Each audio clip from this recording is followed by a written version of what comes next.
Hello दोस्तों, आपका फिर से स्वागत है अपने चैनल स्टडीज ड्यूटिया मोडोमियो में। हमने पिछले वीडियोज में अलवर में जो किसान आंदोलन हुए थे उनके बारे में पढ़ा था और आज जो हम हैं वो शुरुआत करेंगे अलवर की पड़ोसी रियासत भरतपुर में जो किसान आंदोलन हुए उनके बारे में पढ़ेंगे। तो भरतपुर में भी किसान आंदोलन 3 पार्ट में हुए थे, जैसे कि अलवर में हुए थे उसी तरह। पहला जो है वो तो लंबरदारों और पटेलों द्वारा किया गया, दूसरा मेवों द्वारा किया गया और जो तीसरा अपना है वो भरतपुर प्रजा परिषद द्वारा किया गया, और जिसको एक तरह से बेगार विरोधी भी बोल सकते हैं। उसको पहले थोड़ा सा किसान सभा ने भी स्टार्ट किया और प्रजा परिषद, मुस्लिम कॉन्फ्रेंस, इन तीनों ने मिलकर बेगार का विरोध किया। तो एक तरह से बेगार विरोधी आंदोलन भी उसको हम बोल सकते हैं, तीसरा जो प्रजा परिषद द्वारा किया गया। तो आज हम जो शुरुआत करेंगे वो करेंगे लंबरदारों और पटेलों द्वारा जो भरतपुर में किसान आंदोलन किया उसके बारे में। अब हम भरतपुर रियासत का जो पहला आंदोलन है वो पढ़ने से पहले एक बार देख लेते हैं कि यहाँ कितने आंदोलन हुए। तो अलवर की तरह यहाँ भी वैसे मान सकते हैं कि 3 भाग में आंदोलन हुए। तो पहला तो जो हुआ था, जो हम पढ़ेंगे आज, वो है लंबरदार एंड पटेलों द्वारा, लंबरदारों और पटेलों द्वारा जो आंदोलन किया गया, लंबरदारों और पटेलों द्वारा। तो ये कौन है लंबरदार और पटेल? ये दोनों कौन होते थे? गांव में मुखिया होते थे, एक तरह से विलेज के हेडमैन। किस चीज के मुखिया? भू राजस्व जो एकत्र करना होता था वो इन्हें ही करना होता था, इनकी जिम्मेदारी थी भू राजस्व एकत्र करना, गांव से एकत्र करना इनकी जिम्मेदारी थी। तो पहला इनके द्वारा किया गया, दूसरा मेव द्वारा, मेवों द्वारा। जैसे अलवर में भी मेव जाति द्वारा आंदोलन किया गया था, मेव किसानों द्वारा, वैसे यहां भी मेव द्वारा दूसरा। तीसरा जो था वो भरतपुर प्रजा परिषद, वहां भी प्रजा मंडल था, अलवर प्रजा मंडल द्वारा किया गया, यहां भी भरतपुर प्रजा परिषद। वैसे तो इसमें एक अपन इसको बोल सकते हैं एक तरह से बेगार आंदोलन, एक हिसाब से, मेरे हिसाब से तो, क्योंकि पहले ये किसान सभा ने शुरू किया, फिर इसमें प्रजा परिषद और मुस्लिम कॉन्फ्रेंस भी जुड़ गई, मिलके सबने बेगार का विरोध किया। तो पहले ये किसान सभा द्वारा भी इसका विरोध, किसान सभा प्लस जाट सभा, इन दोनों ने मिलके विरोध शुरू किया था। तो इसको ऐसे तो 4 पार्ट में हो जाएगा थोड़ा थोड़ा, लेकिन उसको अपन साथ में ही पढ़ेंगे। जो किसान वाला, किसान सभा प्लस जाट सभा,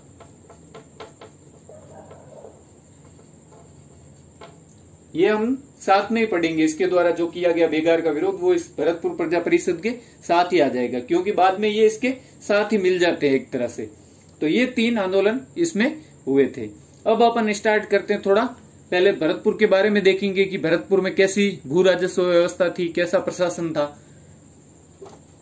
तो भरतपुर में जो, जैसे हमने अलवर में देखा कि वहां 80% भूमि खालसा थी और 20% जागीरदार थे, और वो भी छोटे छोटे जागीरदार या इनामदार, या बोल सकते हैं कि अपने जो मुआफीदार, ऐसे लोग थे। तो यहां भी क्या था, यहां तो और ज्यादा अच्छी स्थिति थी, 95% और 5%, मतलब 95% भूमि खालसा थी। तो एक हिसाब से अपन ये कह सकते हैं, जैसे मैंने अलवर में बोला था कि बाकी रियासतों की तुलना में अलवर की किसानों की स्थिति अच्छी थी, तो इसमें तो अपन ये बोल सकते हैं भरतपुर में तो कि पूरे राजस्थान में जितनी रियासतें थी ना, उन सबसे स्थिति अच्छी भरतपुर की थी एक हिसाब से। क्यों? क्योंकि यहाँ 95% जो थी भूमि खालसा थी, डायरेक्ट राज्य के अंडर में आती थी, और राज्य के अधिकारी डायरेक्ट उनसे भू राजस्व वसूलते थे, सबके लिए एक जैसे नियम थे। 5% जो थी ना, वो ऐसे लोग थे जो अनुदानित भूमि थी, राजा द्वारा किसी को अनुदान दी गई, तो उसमें मुआफीदार वगैरह ऐसे लोग थे, इनामदार, जो अपन ने अलवर में भी देखा था। तो इसमें भी ज्यादातर कौन थे? मुआफीदार वाले। और यहां भी व्यवस्था क्या थी, इनको भी जो इनकी स्थिति थी ना, या मुआफीदार या छोटे जागीरदार भी मान लो भले ही 1-2 लोग, लेकिन इनकी स्थिति खालसा वालों जैसी थी। नियम यहाँ पे भी क्या थे? खालसा जैसे। इसलिए आप एक तरह से कह सकते हो 100% भूमि खालसा के अंतर्गत ही आती थी, क्योंकि नियम वहां भी खालसा के ही थे। तो इन पर भी, इनकी स्थिति भी खालसा जैसी थी। भूमि भले ही अनुदानित थी, लेकिन स्थिति कैसी थी, खालसा जैसी इनकी स्थिति थी। तो अब एक चीज और है कि बाकी जगह हर जगह जागीरदारी सिस्टम ज्यादा होता था तो एक तरह से मध्यस्थ भी बढ़ जाते थे, यहां इतने मध्यस्थ नहीं होते थे क्योंकि डायरेक्ट राज्य के अंडर में आती थी, तो मध्यस्थ बिल्कुल नहीं थे यहाँ पे, पहली बात। और दूसरी बात की बाकी सारी रियासतें जो थी ना, उनमें सामंतवादी जो सिस्टम जो चल रहा था वो यहाँ पे बिल्कुल नहीं था। तो यहाँ मध्यस्थ नहीं थे, तो क्यों नहीं थे, क्योंकि सामंतवादी सिस्टम ही नहीं था। बाकी रियासतों जैसा, जैसे जोधपुर, जयपुर, मेवाड़, इन जैसा यहाँ सिस्टम ही नहीं था। बाकी रियासतों जैसा सामंतवाद नहीं था यहाँ, क्योंकि सामंत थे ही नहीं, तो सामंतवाद होगा कहां से। फिर भी यहाँ पे किसान आंदोलन हुए थे, ये सब होने के बावजूद भी किसान आंदोलन हुए थे। जबकि जागीर वाले जो 5% थे वो भी खालसा जैसी स्थिति रखते थे, खालसा जितना ही उनको भू राजस्व देना पड़ता था, बस नाम की जागीर या मुआफीदार थे, क्योंकि उनपे थोड़ा सा अनुदानित किसी आदमी को दे दिया, अनुदान दे दिया तो वो संभालता था बस। तो एक बात तो ये हो गई कि भाई 95%, 5% और मध्यस्थ बिल्कुल नहीं और सामंतवाद बिल्कुल नहीं था। और जो भी अनुदानित भूमि जो मुआफीदार और जागीरदारों के पास थी भी अगर, तो उनकी स्थिति खालसा जैसी। दूसरी बात ये कि बाकी हर रियासतों में, ज्यादातर रियासतें बाकी राजपूतों की थी, तो वहां राजपूत जाति को विशेष दर्जा दे रखा था, क्योंकि जोधपुर, जयपुर, बीकानेर सभी किसकी थी, राजपूतों की, तो वहां राजपूतों को विशेष दर्जा प्राप्त जाती थी। जैसे ब्राह्मणों को भी सामाजिक स्थिति के अनुसार विशेष छूट दी जाती थी, और लेकिन राजपूत तो थी, चाहे ब्राह्मण किसी रियासत में न भी था ना, तो राजपूतों की जो रियासत थी उनमें राजपूतों को जाति को विशेष दर्जा होता था, उन किसानों को विशेष छूट होती थी, कम भू राजस्व देना पड़ता था, लाग बाग नहीं होती थी, ऐसी चीजें थी। लेकिन यहाँ पे भरतपुर में ऐसा कोई विशेष दर्जा नहीं था। भरतपुर में कौन राजा थे, जाट राजा थे, तो यहाँ जाट जाति का कोई विशेष दर्जा नहीं था, जाट किसान भी बाकी किसानों जैसे ही थे, तो कोई विशेष दर्जा नहीं। किसको नहीं, जाटों को, क्योंकि यहाँ राजा जाट है तो फिर जाट जाति को देना चाहिए, मतलब विशेष दर्जा, लेकिन ऐसा कोई विशेष दर्जा नहीं था। और यहाँ 5 जातियां मेनली थी, किनको नहीं था, जाटों को, और 5 जातियों का सेम ही स्टेटस था। जो 5 जातियां थी उनका सेम ही स्थिति थी, उनको सेम ही एक तरह से अधिकार दे रखे थे। अगर जाट को दे रखे तो उन चारों को भी दे रखे थे, अगर उन चारों को नहीं है तो जाट को भी नहीं है। तो जैसे अपने मेव हो गए और गुर्जर हो गए, अहीर हो गए, और जाट तो है ही, और एक ब्राह्मण, 4 ये हो गई प्लस जाट। तो इन सब को समान दर्जा प्राप्त था, समान स्टेटस था, इनका समान दर्जा था, समान अधिकार थे। तो कई लेखक ऐसा लिखते हैं भूल से, क्योंकि उनको बाकी रियासतों में मिला ना कि राजा राजपूत है तो राजपूत जाति को विशेष दर्जा, तो वो यहां भी लिखते हैं कि जाटों को यहां भी प्रिविलेज थे, लेकिन ऐसा बिल्कुल नहीं था। ये स्पष्ट था, मतलब शोध के बाद ये बात कई लेखकों ने कही है कि यहाँ पे ऐसा कोई विशेष दर्जा नहीं था। वो किसान होते थे वो इन जैसे ही होते थे, बाकी 4 किसानों जाति के 4 किसानों जैसे। ठीक है, तो तीसरी, ये तो होगी दूसरी चीज। तीसरी चीज ये है कि यहाँ पे अब ज्यादातर भूमि खालसा ही थी, तो बीच में जो अधिकारी होते थे यहाँ पे वो कौन सा सिस्टम प्रचलित था उन अधिकारियों में, लंबरदार प्लस लंबरदारी और पटेला सिस्टम बोल सकते हैं। पटेला तंत्र सिस्टम को तंत्र बोल दो, ये था भू राजस्व एकत्र करने का, क्योंकि डायरेक्ट राज्य के अंडर में था, लेकिन राज्य गांव में किससे करवाएगा भू राजस्व एकत्र, तो गांव में इनकी जिम्मेदारी थी, लंबरदार की और पटेल की। पटेल ये गांव के मुखिया होते थे भू राजस्व एकत्र करने में, जैसा कि मैंने बताया था, भू राजस्व एकत्र करने में। तो तीसरी चीज ये थी। तो ये इसलिए बता रहा हूं क्योंकि जो पहला आंदोलन है वही इन लोगों ने कर दिया था, ये राज्य के ही अधिकारी थे, तो किसानों ने नहीं किया। शुरुआत किसने की, जो राज्य के खुद के अधिकारी थे उन्होंने ही शुरुआत कर दी। अब शुरुआत होती कैसे है वो देख लेते हैं। तो पहला जो अपना आंदोलन है वो है लंबरदार और पटेलों द्वारा किया गया आंदोलन।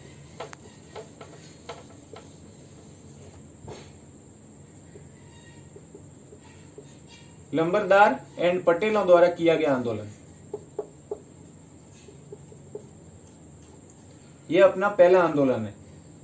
तो इसमें 1924 में ही जो जनता थी उसमें थोड़ा थोड़ा असंतोष व्याप्त हो गया था भू राजस्व नीति को लेके। राज्य की जो भू राजस्व नीति थी ना, क्योंकि राज्य ऐसे बात कर रहा था कि 1925 में अपन जो भू बंदोबस्त करेंगे उसमें कुछ भूमि सुधार भी करेंगे, और भूमि सुधार के लिए हमें क्या करना पड़ेगा कि भू राजस्व जो दरें है ना वो बढ़ानी पड़ेगी। तो कुल मिला के वो रेट बढ़ाना चाहते थे कि हम भूमि में थोड़ा सुधार करेंगे और सुधार के लिए पैसे चाहिए तो हम भू राजस्व दर बढ़ा देंगे। तो जनता में असंतोष 1924 में स्टार्ट हो गया। किस चीज को लेके? राज्य की भू राजस्व नीति को लेके।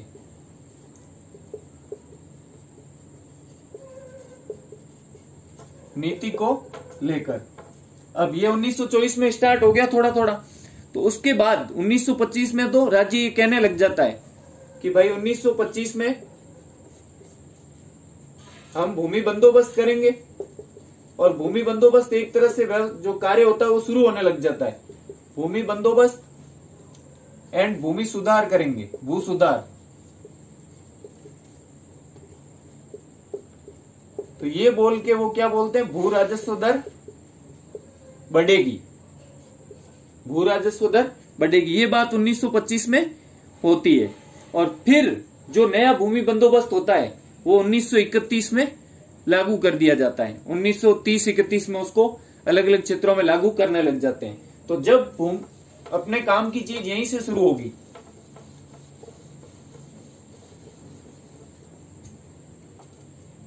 कि 1930-31 में नया भू बंदोबस्त लागू होने लगता है। कौन लागू करता है? तो राज्य की एक काउंसिल होती थी।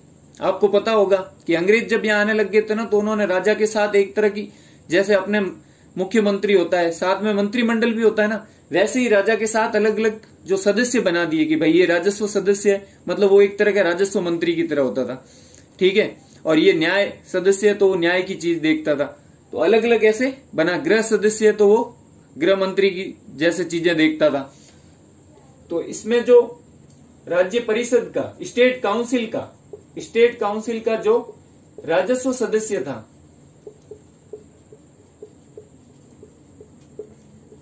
उसने घोषणा भी कर दी। क्या घोषणा की? कि भू राजस्व दरें बढ़ गई है, भू राजस्व दरें बढ़ गई है। अब कितनी क्या बढ़ा दी?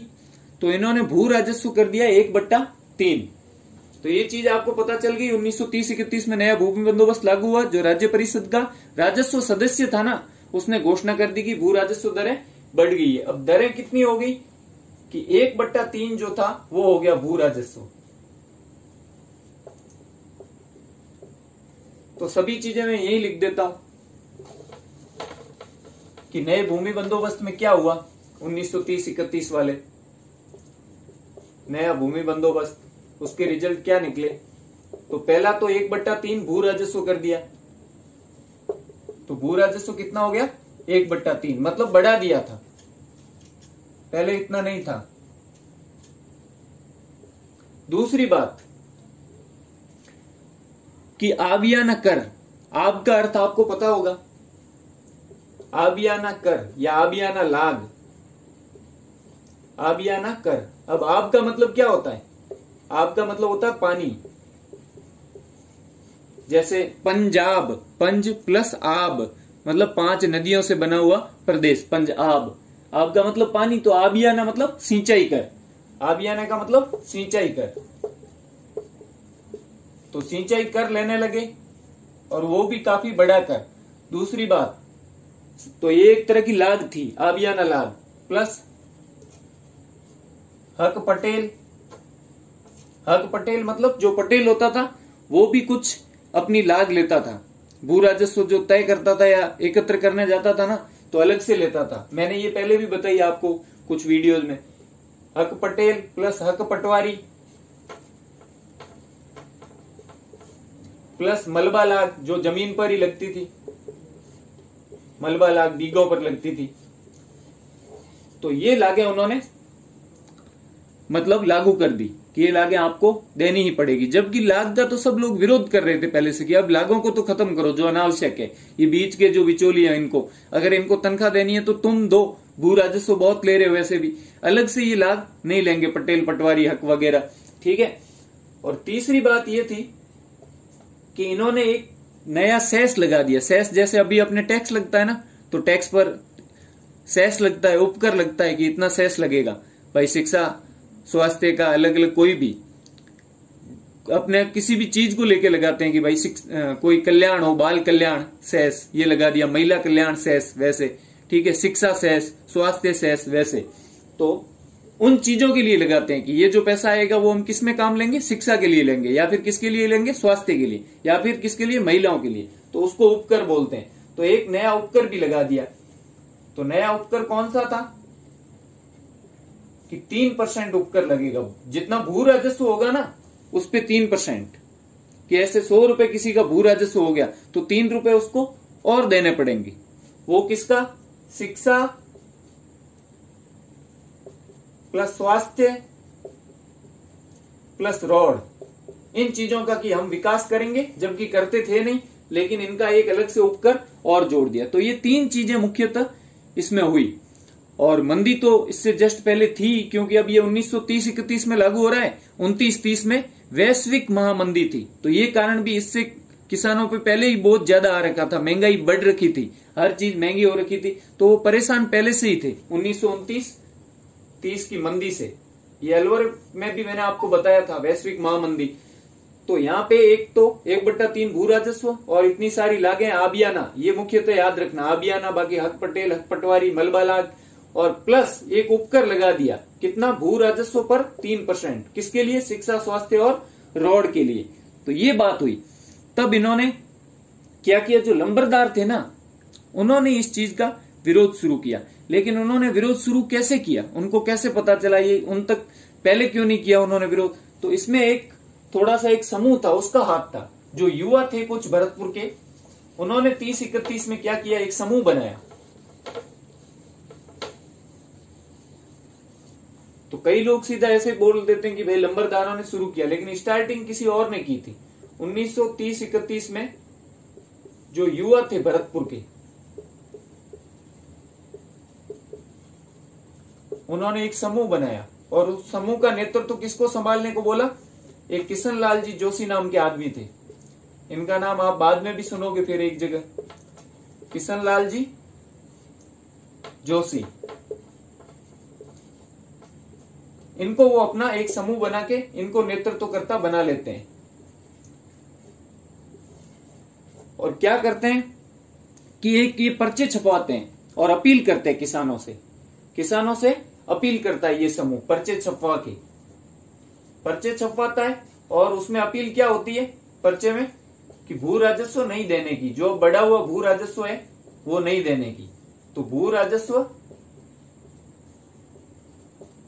नहीं देने की अपील करते हैं वो। तो क्या क्या बात होती है कि जो युवा होते हैं वो समूह बनाते हैं, किशन लाल जोशी को नेतृत्व देते हैं, फिर एक पर्चे छपवाते हैं, और उन पर्चों में क्या लिखा होता है कि भू राजस्व नहीं देने की अपील होती है। तो ये पर्चे बांट के किशन लाल जी जो जोशी होते हैं वो पर्चे तो बांट देते हैं, क्योंकि नेतृत्व करता यही होते हैं, लेकिन फिर यहां से छू मंतर हो जाते हैं, 9-2-11, और अजमेर चले जाते हैं छोड़ के। मतलब खुद तो पर्चे बांट देते हैं, लेकिन पर्चे बांट के कहां चले जाते हैं, ये अजमेर। तो किशन लाल जी जोशी भू राजस्व नहीं देने की अपील वाले जो पर्चे थे वो किसानों में बांट के कहां चले जाते हैं, अजमेर चले जाते हैं। पर्चे बांटने के बाद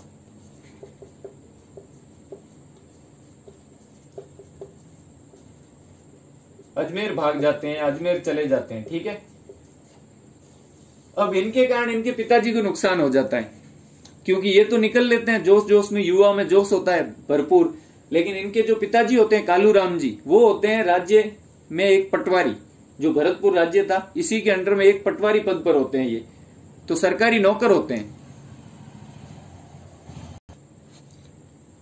तो किशन लाल जी के जोशी के अजमेर भागने के बाद उनके जो पिताजी होते हैं वो सरकारी नौकर होते हैं राज्य में, तो उनको उनके पद से हटा दिया जाता है। तो किशन लाल जी जोशी के पिताजी कालूराम जी, इनके पिताजी थे कालूराम जी। अब उनको क्यों हटाते हैं? क्योंकि उनकी जेब से पर्चे निकल जाते हैं। वैसे तो एक बात ये फिक्स होती थी, राजा के विरुद्ध कभी कभी आंदोलन ऐसे भी होते थे जो मतलब राजा के साथ ही जो राजा के अधिकारी होते थे ना, वही राजा को हटवाना चाहते थे या दूसरा राजा लाना चाहते थे या फिर पूरी तरह से उसको वहां से भगाना चाहते थे या गिराना चाहते थे एक तरह। तो वो सब मिलके ये प्लान खेलते थे अंग्रेजों के साथ। तो कई बार ऐसा भी होता था। तो किशन लाल जोशी के जो पिताजी होते हैं वो होते हैं पटवारी, और इनके तो अजमेर निकलने के बाद इनके जेब से निकल जाते हैं वही पर्चे जिनमें अपील होती है भू राजस्व नहीं देने की। जेब से पर्चे बरामद होते हैं और इनको नौकरी से हटा देते हैं।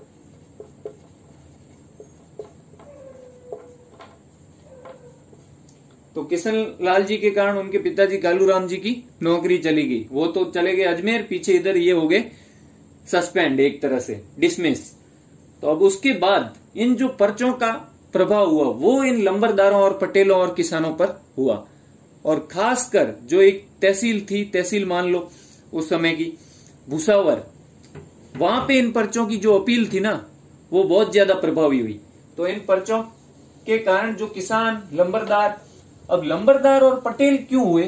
क्योंकि जब भू राजस्व बढ़ गया तो उन्हें पता चल गया कि हम किसानों से मांगने जा रहे हैं तो किसान हमें ही नहीं दे रहे हैं, तो हमारे लिए मुश्किल हो रही है ना, हम नहीं ले पा रहे किसानों से, किसान हम पर गुस्सा हो रहे हैं। लंबरदारों और पटेलों की ये प्रॉब्लम थी कि किसान देने में सक्षम नहीं था उतना ज्यादा भू राजस्व, तो वो मना कर रहा था। और ये तो गांव के ही होते थे, क्योंकि लंबरदार है भले ही गांव का मुखिया लेकिन होता गांव का ही था। तो ये गांव वालों से जबरदस्ती ज्यादा नहीं कर सकते थे और भू राजस्व नहीं ले सकते थे, तब इनको दिक्कत हुई। तो सबसे पहले ये भी उत्साहित हुए कि हम ही इकट्ठा करेंगे किसानों को और इस चीज का विरोध करवाएंगे कि भू राजस्व कम करो, तभी हम इकट्ठा करके ला सकते हैं। मतलब यहाँ तो एक तरह से राज्य के अधिकारियों ने आंदोलन की शुरुआत की।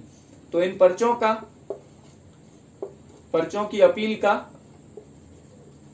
प्रभाव किस पे हुआ? किसानों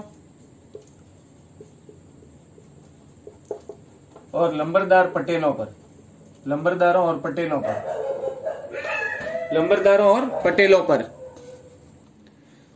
तो पर्चों की अपील का प्रभाव सबसे ज्यादा किस पे होता है? किसानों, लंबरदारों और पटेलों पर। इन तीनों पर सबसे ज्यादा प्रभाव पड़ता है। और वो भी एक जगह बहुत ज्यादा प्रभाव पड़ता है, वो जगह होती है भुसावर। भुसावर जो जगह होती है एक तरह की तहसील मान लो उस वक्त की, काफी बड़ा था। तो भुसावर में बहुत ज्यादा प्रभाव पड़ता है इस चीज का, इन पर्चों का।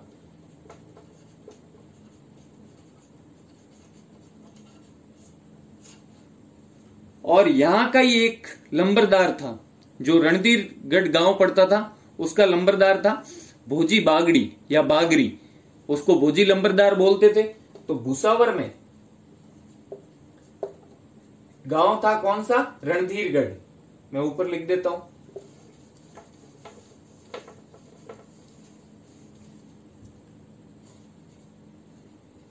रणधीरगढ़ गांव था यहां पे,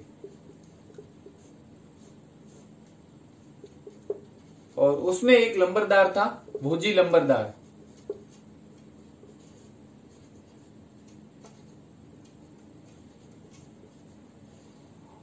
तो उस पे बहुत ज्यादा इफेक्ट पड़ता है। सबसे पहले शुरुआत वही करता है और बाद में नेतृत्व भी एक तरह से वही करता है।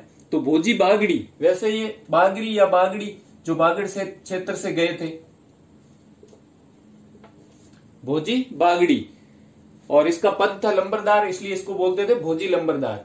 तो भोजी लंबरदार सबसे ज्यादा प्रभावित होता है और वो मना करता है अपने इलाके के जो रणधीरगढ़ के किसान होते हैं उनको कि भू राजस्व हम नहीं देंगे। और फिर ये एक तरह से अभियान शुरू हो जाता है कि जितने भी पटेल और लंबरदार होते हैं वो एक समूह बनाते हैं, और समूह बना के मतलब एक अभियान छेड़ देते हैं। गांव गांव जाते हैं, अपने अपने गांव में मिलके, और पूरे समूह में एक साथ जाते हैं और सभी किसानों को बोलते हैं कि भाई भू राजस्व नहीं देना है, नो रेंट आंदोलन चलाएंगे एक तरह से। ये कौन करते हैं? राज्य के अधिकारी लंबरदार और पटेल खुद मिलके एक ग्रुप बनाते हैं और सभी गांवों में जाते हैं और किसानों को मतलब जागृत करते हैं कि भू राजस्व जो बढ़ गया वो नहीं देना और हम एक आंदोलन छेड़ेंगे, वो है नो रेंट आंदोलन। तो इसलिए ये, और किसकी नेतृत्व में जाते हैं? तो भोजी बागड़ी शुरुआत ये करता है। और ऐसा भी कहा जाता है कि इन्होंने मतलब जो भरतपुर राजा थे उनको कार से बाहर भी खींच लिया था, तब इनको गिरफ्तार भी किया था, लेकिन कुछ समय बाद छोड़ भी दिया था। लेकिन ये तो गांव में हुआ था, एक बार गांव में घटना हुई कि इन्होंने मना कर दिया। भोजी लंबरदार ने क्या किया, भू राजस्व देने से मना कर दिया। ये भूसावर तहसील में रणधीरगढ़ गांव पड़ता था, वहां के भोजी जी थे ये, और इन्होंने भू राजस्व देने से मना किया कि भू राजस्व न तो मैं इकट्ठा करूंगा न किसान दे रहे हैं, देने से मना। और इस हरकत की वजह से इनको गिरफ्तार भी किया एक बार गांव में, लेकिन कुछ समय बाद छोड़ दिया। तो जब छोड़ा तो इन्होंने एक तरह से आंदोलन ही चला दिया, पूरा अभियान, कि अपने सारे साथी थे जो लंबरदार, उनको बोला कि अपन जाएंगे और अब किसानों से अर्जियां दिलवाएंगे, नो रेंट आंदोलन चलवाएंगे। तो किसानों ने मिलकर जो नवंबर 1931 था, नवंबर 1931 में राजा जी को खूब अर्जियां भेजी कि हमारा भू राजस्व कम करो, हम इतना भू राजस्व नहीं दे सकते। तो उसके बाद क्या होता है, ये शुरुआत तो हो जाती है, भोजी लंबरदार कर देते हैं। और नवंबर 1931 इस टाइम अर्जियां देते हैं। कौन देते हैं अर्जियां, किसान, क्योंकि इनको कौन बोलता है अर्जियां देने के लिए, लंबरदार और पटेल ही बोलते हैं कि तुम इकट्ठे होके सब अर्जियां दो, ताकि राजा जी के कानों तक कुछ थोड़ा सा असर हो, कानों में ये बात जाए, थोड़े से बहरे हो रखे, वो ये कहते हैं उनको। तो अर्जियां देते हैं। तो अर्जियां किस चीज की देंगे, भू राजस्व कम करने की, भू राजस्व कम करने की। लेकिन राजा जी के कान पे जूं तक नहीं रेंगती, आराम से बैठे रहते हैं कि ऐसी अर्जियां आती रहती है, अब कौन पढ़ेगा। तो जब राज्य कोई एक्शन नहीं लेता, इस पे राज्य कोई एक्शन नहीं लेता, तब ये क्या करते हैं, एक मीटिंग करते हैं। कहां पे, भरतपुर में एक मीटिंग आयोजित करते हैं। और वो भी किसके नेतृत्व में होगी, शुरुआत किसने की थी, हीरो कौन है यहाँ के, तो हीरो है भोजी लंबरदार। भोजी मतलब भौजी जो बोलते हैं वो भोजी नहीं, भोजी नाम था। तो राज्य कोई एक्शन नहीं लेता, और जब नहीं एक्शन लेता तो ये मीटिंग रखते हैं, एक 23 नवंबर को मीटिंग रखते हैं। कहां पे, भरतपुर में। तो जब राज्य इन अर्जियों को बिल्कुल भी नकार देता है तो एक मीटिंग रखी जाती है भरतपुर में, 23 नवंबर 1931। और उस मीटिंग में कहां रखी जाती है, तो जो मैंने आपको बताया था कि राज्य काउंसिल, राज्य परिषद की राजस्व जो सदस्य था, उसी ने ये घोषणा की थी कि भू राजस्व बढ़ा दिया है, और वही बताता था कि भाई नया भूमि बंदोबस्त तो लागू हो गया। इसलिए ये मीटिंग रखी गई थी, जो राज्य परिषद थी, स्टेट काउंसिल थी, उसके मुख्यालय के सामने, परिषद के ऑफिस के सामने, ताकि उनको कुछ पता चले।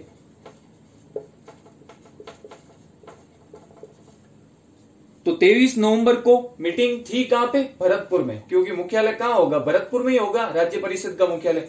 तो राज्य परिषद के ऑफिस के सामने 23 नवंबर 1931 को इन्होंने एक मीटिंग रख दी। और उस मीटिंग में कौन संबोधित करते हैं, हमारे जो हीरो हैं संबोधित करते हैं, भोजी लंबरदार संबोधित करते हैं, भोजी बागड़ी, भोजी लंबरदार।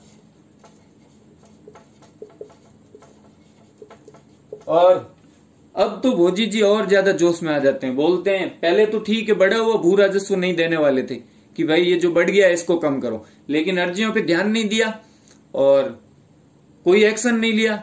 तो अब तो हमारी जो मांग बढ़ गई, अब न तो हम पुराने वाले बंदोबस्त से भू राजस्व देंगे न नए वाले से, मतलब हम भू राजस्व देंगे ही नहीं। तो इस मीटिंग में जो राज्य परिषद के ऑफिस के सामने होती है,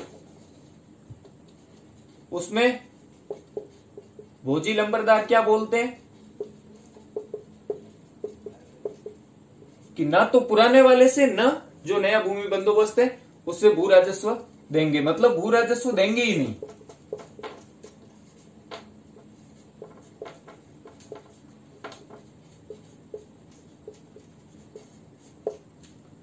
पहले तो वो ये चाहते थे कि नया जो है ना बंदोबस्त उसके अनुसार नहीं देंगे, मतलब कम देना चाहते हैं, लेकिन अब बिल्कुल भू राजस्व नहीं देंगे, न पुराने वाले बंदोबस्त से न नए वाले से।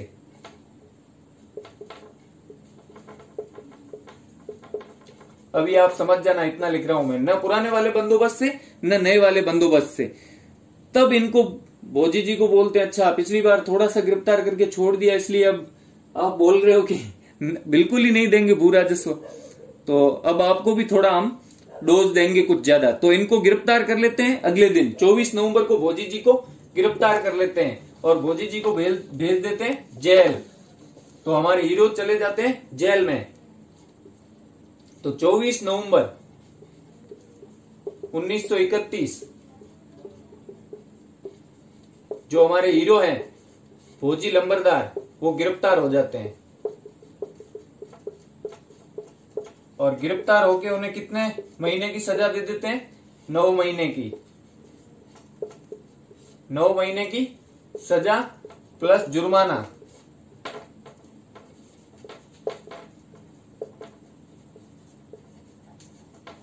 ₹25 जुर्माना। 9 महीने की सजा देते हैं और प्लस ₹25 जुर्माना। अब आप सोच रहे हो ₹25, उस टाइम ₹25 बहुत ज्यादा थे, क्योंकि जो भू राजस्व होता था ना वो आनों में ज्यादा से ज्यादा कोई चीज मतलब ₹1 होती थी, इसलिए उनपे ₹25 जुर्माना लगा देते हैं। तो उसके बाद इनकी गिरफ्तारी के बाद यह आंदोलन थोड़ा सा ठंडा पड़ जाता है और बंद हो जाता है।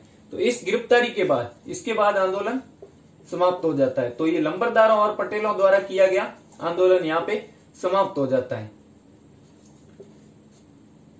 इसके बाद ये आंदोलन समाप्त हो जाता है। तो इस आंदोलन में क्या किया फिर कि भाई सिर्फ भोजी जी बोले ही थे कि नहीं देंगे भू राजस्व, न नए वाले से न पुराने वाले से, और बोला था कि ज्यादा से ज्यादा तुम अंशदान दो, किसानों को बोला हमारा योगदान दो, और मतलब हम तुम्हारे केस लड़ेंगे, जो किसानों के केस हैं वहां पे दायर भू राजस्व के संबंध में वो लड़ेंगे, इसके लिए तुम सब मिलके अंशदान दो। तो ये बात उन्होंने की थी कि बिल्कुल हम भू राजस्व देंगे नहीं। तो अब इससे हुआ क्या? भले ही आंदोलन आपको लगे कि इसमें कुछ भी नहीं हुआ, लेकिन इसमें एक बात जरूर हुई थी कि जो ये भू बंदोबस्त लागू होने वाला था ना 1930-31 में लागू किया, इसमें वास्तव में बहुत लेट होता गया। किसानों ने उस दरों से भू राजस्व दिया ही नहीं। तो ये इस आंदोलन की थोड़ी सी सफलता ये थी। वैसे तो इनकी गिरफ्तारी के बाद ये समाप्त, लेकिन अब पूरा तो अपन इसको ऐसा थोड़ी बोलेंगे कि जो ये आंदोलन हुआ कोई काम का ही नहीं था, फिर क्या किस काम के लिए हम पढ़ रहे हैं। तो इस आंदोलन से क्या फायदा हुआ? एक फायदा हुआ इस आंदोलन से, जो नया वाला भू बंदोबस्त था जिसके कारण वो नाराज थे,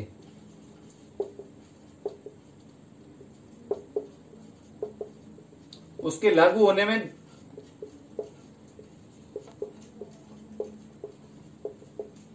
लंबा वक्त लग गया।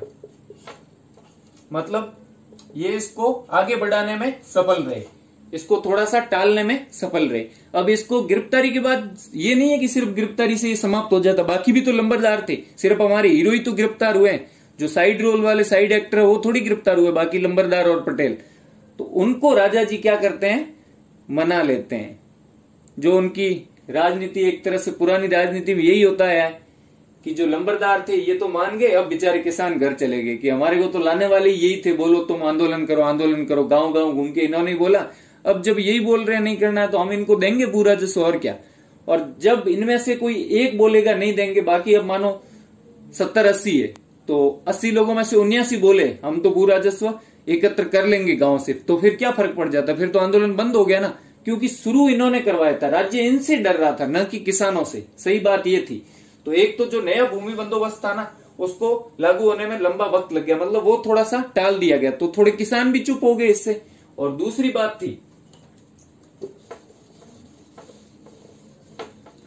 कि क्यों रुक गया ये आंदोलन, इसका कारण पूछे तो एक तो इनकी गिरफ्तारी भोजी लंबरदार की, दूसरा कि जो बाकी लंबरदार थे, जो अन्य लंबरदार और पटेल थे, उनको मना लिया गया। कुछ न कुछ उनको राहतें दी गई, उनको बोला तुम्हारे को अलग से अब थोड़ा सा बढ़ा देंगे, जो तुम्हारी हक पटेल और होती थी ना लाग, अब हम तुम्हें थोड़ी सी ज्यादा एक तरह से तनख्वाह के रूप में ज्यादा लाग बटोरने का बोलेंगे, तो तुम टेंशन मत लो। इन्हें मतलब खुश किया गया, इनाम दिए गए, थोड़ा सा इनको हवेली पे बुलाया गया कि आओ कभी हवेली पे, और फिर इनको खुश किया गया कि क्या चाहते हो बोलो। तो जो अन्य लंबरदार और पटेल थे उनको प्रलोभन देके मना लिया गया।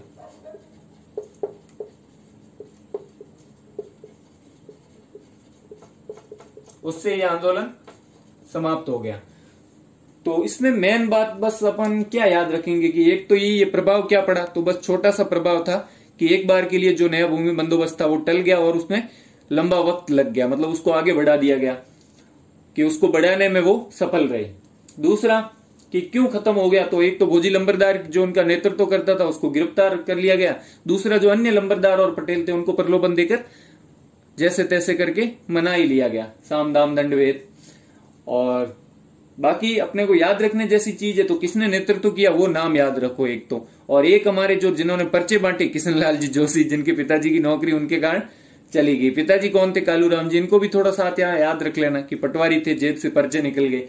और 1930-31 में ग्रुप बनाया था युवाओं ने और उन्होंने इनको नेतृत्व करता बनाया था। किनको? किशनलाल जी जोशी को। आग इन्होंने लगाई थी तीली कि ये अपील है कि तुम भू राजस्व नहीं देना, इतना बोल के भाग लिए अजमेर। उन्होंने तो तीली लगा के, जैसे कभी पटाखा छोड़ते हैं ना तो आदमी तीली लगा के वो लगाने वाला भाग जाता है ना, वैसे ये लगा के किशनलाल जी तो चले गए अजमेर, ट्रेन पकड़ ली और पीछे जो हमारे भोजी लंबरदार जी थे वो बन गए हीरो। ठीक है, दो नाम आपको इनमें याद रखने मेनली। और भोजी बागड़ी थे कहाँ के? भोजी लंबरदार तो रणधीरगढ़ के थे, और रणधीरगढ़ कहाँ था? तो भुसावर में था। भुसावर बड़ा एरिया था, मतलब तहसील मान लो, तो वहां पे था। और तो कोई खास चीज नहीं है, बस कि नए भूमि बंदोबस्त में था क्या ये, तो 1/3 भू राजस्व कर दिया, आबियाना कर मतलब सिंचाई कर, आब का मतलब होता है पानी, तो आबियाना कर, हक पटेल, हक पटवारी मतलब उनका हक, वो बोलते थे हम अलग से पैसे लेंगे एकत्र करने के, एक तरह की लाग वो हक से मांगते थे। तो हक पटेल, हक पटवारी और मलबा लाग ये भी लगा दी गई, और 3% उपकर लगा दिया गया भू राजस्व पे। किस चीज हेतु? शिक्षा, स्वास्थ्य और रोड का बोल के, रोड निर्माण का बोल के 3% उपकर लगा दिया गया। तो ये था हमारा लंबरदार और पटेलों द्वारा किया गया भरतपुर का किसान आंदोलन। अगर आपको मेरा ये वीडियो अच्छा लगा हो तो इसको लाइक करें और अपने दोस्तों के साथ ज्यादा से ज्यादा शेयर करें, और अपना जो चैनल है प्यारा सा स्टडी ड्यूटी मोडोमियो, इसको सब्सक्राइब जरूर करें अगर आपने नहीं किया है तो, और दोस्तों से भी सब्सक्राइब करवाएं। Thank you so much. पढ़ते रहें स्टडी ड्यूटी।